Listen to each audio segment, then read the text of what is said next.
这个床垫是太好睡了吧！高野山大学的学餐是开放校外人士的，僧侣带路，你又会有一种莫名的安心感。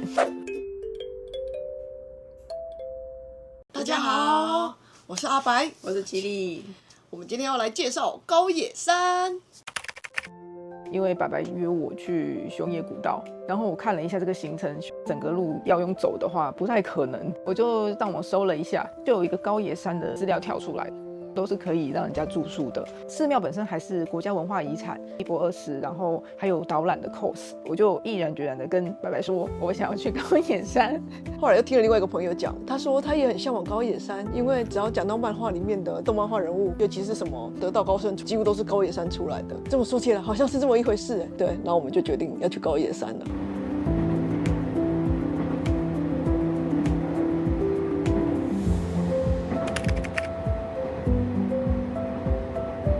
去高野山肯定是要转车的，我会推荐跟着 Google Map， 依照当时所在的地点时间来决定路线。这次我们是从关西机场出发，先沿着南海本线，再转南海高野线，到达极乐桥站后转搭缆车，中途还经过一个充满6文钱的9度山站，一查果然是真田幸村住过的地方。从极乐桥出发的缆车是倾斜的车体，直接沿着山壁爬上去，很有趣吧？缆车到站后出来就是公车站，搭公车很快就到咯。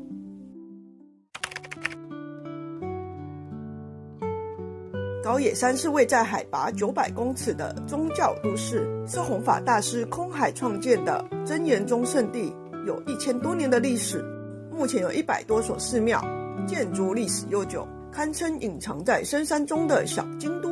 如果喜欢京都的历史与建筑，又觉得最近观光客太多的话，可以考虑来这里哦。查资料的时候发现，高野山大学的学餐是开放校外人士的，沿着右边走到底再左转，很不显眼，但一进来就有贩卖机跟今天的菜单，选好后校外人士记得再加购一般利用券，接着拿给热情的食堂人员就好咯。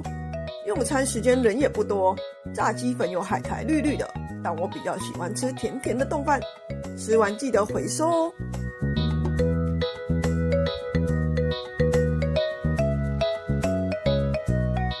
5月的时候来，天气不冷也不热，很适合散步。灵宝馆的枫叶也超美，据说高野山樱花开的时间比平地晚1个月，可以错开赏樱季的昂贵机票也不错。接下来陆续还会有绣球花跟紫薇花季。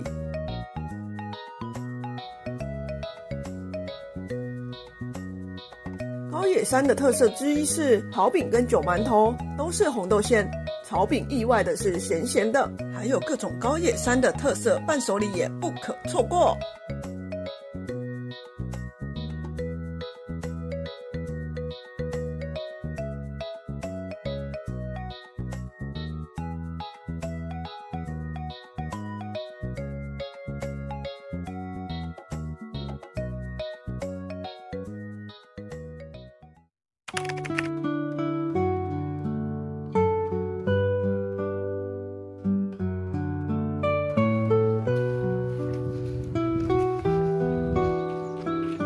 高野山旅游的重点就是潭上伽蓝，我觉得非常值得参观。它有很多古代的寺庙，好几个很壮观的塔，这个真的是要亲身体验，直视这么壮观的东西，才会有莫名的感动跟震撼。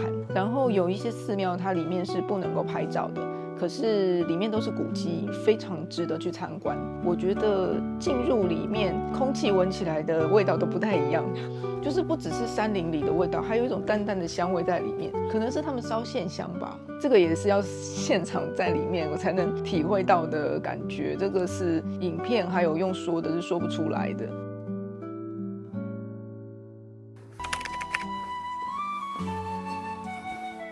道之院其实是一个古代的墓园，虽然说是墓园吧，可是就是团体这样带进去，所以没有什么让人家觉得很阴森的感觉，而且它的整个步道它是有排灯的，然后再加上是僧侣带路，你又会有一种莫名的安心感。如果有知道一些历史人物的事迹，或者是你认识这些人的话，就更有感觉了。例如像石田三成啊、明智光秀啊，还有伊达正宗啊之类的。喜欢战国巴沙拉的一定要去。战国无双啊，哦，对啊，就是有玩电动的时候看到的时候都会有一种小小的悸动。接下来要介绍我们过夜的地方啦。从平安时代开始，由于位处偏僻，但参拜者络绎不绝，有住宿设施的寺庙也就随之发展起来了，称之为宿坊。目前约有50几所，各具特色。而这次下榻的西禅院也是历史悠久的古迹，还有被列为国家登记纪念物的枯山水庭园。基本上就是在这里加了一个现代饭店会有的设备。等一下会有热水来，茶包，150年老店。这里体验活动很多，但是时间搭不上，所以都没参加，也导致了最大的遗憾，那就是住在寺院竟然连佛像都没看到。但是严格的规定，譬如洗澡、吃饭和门禁时间这点，倒是很有住在寺庙的感觉。还有关于体验要讲一下，所有体验项目的费用都是体验时当场给僧侣，并不会包含在房价。大家订房时要留意一下哦。而且说到住寺院，大家都会想到台湾的香客大楼，但其实住的并不是香客大楼的平价路线，也有专门负责接待的人员。这里中英日文都可以通，早晚的精进料理也是重点。还问你要不要加购啤酒，这样对吗？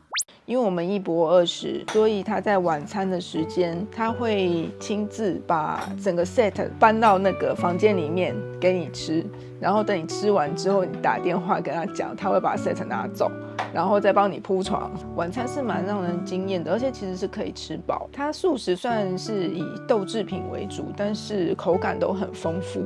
这次住的是雅间吧，洗澡我们是用公共卫浴洗的，他用那个磁铁标示你就是现在有没有人。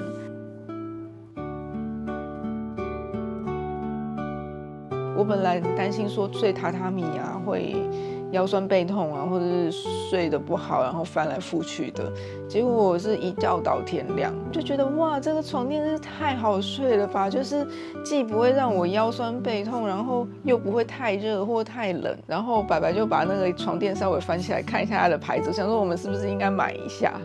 最便宜的2万块台币，通常那个折叠3叠的打开来，但是睡到那个间隙的地方还是有感觉，但是我这个不会，就是这样子的服务让我们觉得很细心很好，它就是让我们国外的观光客可能还不知道就是床垫的文化。我刚刚在业配，没有，我没有业配啊，真的是很舒服，真的让我惊艳到。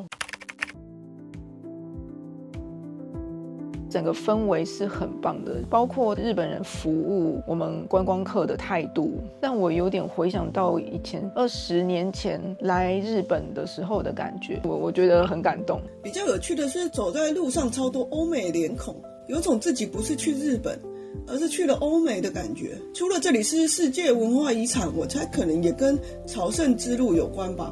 明天我们就要去熊野本宫大社，去利问到一个很有趣的路线。如果想知道的话，就记得观看下一支影片哦。我看到石田三成那个名字在上面的时候，我还蛮兴奋的，我不知道在兴奋什么。人家都死了。